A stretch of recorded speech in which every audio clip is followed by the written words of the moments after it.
Hello and welcome. I'm going to be showing you my director's commentary of my short film, which is called The Red Room Curse.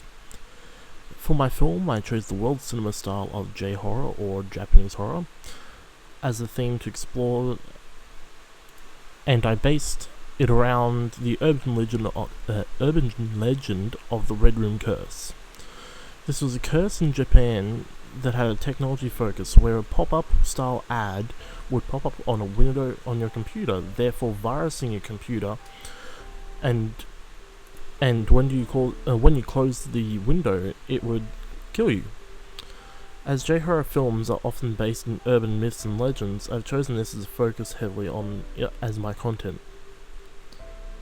My choice of world cinema styles was Japanese horror. This seemed to be the best choice for me, as I like both horror games and horror movies. In Japanese horror, there's usually an urban legend that is the focus of the movie, because the Japanese culture, they use these urban legends to teach their children of what not to do. This may seem silly for Western culture and whatnot, but for them it works, so it works. For example, the curse that was used in the Red Room Curse, the curse that I used, which was the Red Room Curse, was used to teach people not to go to different websites and things they shouldn't be doing on the computer. And in movies like The Ringu, there's a subliminal message of not to illegally record videos, otherwise you'd have 7 days to live after watching that video. In my short film, The Red Room Curse, the lead character is just another ordinary student in a Japanese class. Their class is is an English-speaking school.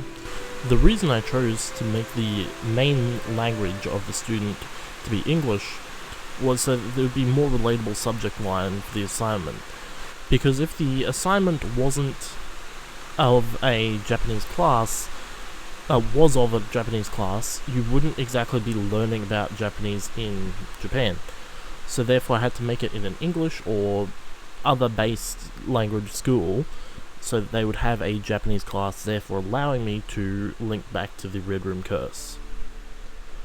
The props I used for this film were universal to most short films, but I'm regretting not putting a stack of books and pop culture figures in the background, because in Japanese, even though they have a very minimalistic sort of environment, they do like to surround themselves with cozy items, as in books that they love and different characters from games like Final Fantasy and whatnot. In Japanese film and television, there's a lot of static shots, or other stabilization methods like shoulder cam and whatnot. Therefore, I decided to do the same sort of thing with tripod, and not really put the same sort of moving shots that we would use in Western culture, because Western culture tends to have a lot of moving shots like crane shots and dolly shots and slider shots. But in Japanese film and Japanese television, they don't really have much of this, so I decided to try and do away with that. When it came to the editing suite, I chose to go with a very minimalistic edit.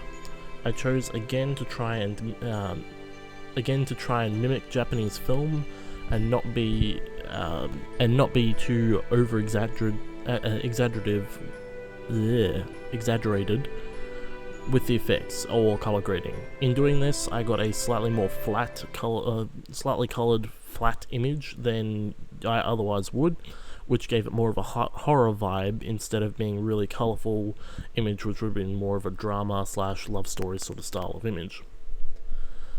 For the Japanese short films, from the Japanese short films that I watched on YouTube in the lead up to this assignment, I noticed that there was not a lot of dialogue between characters or people in the foreground and background.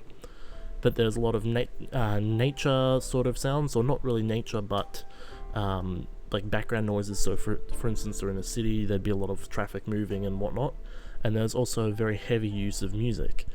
That's why I left out as little dialogue as possible in my short film.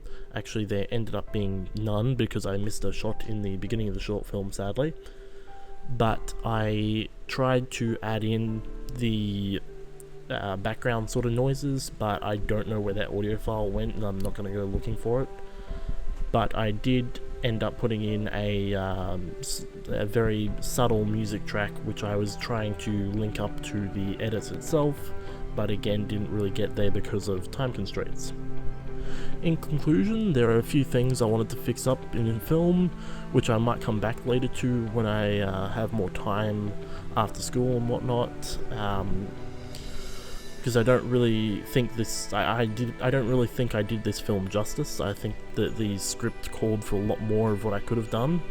But anyway, thank you for watching my short film called The Red Room Curse, and thank you for listening to my director's commentary. Thank you very much.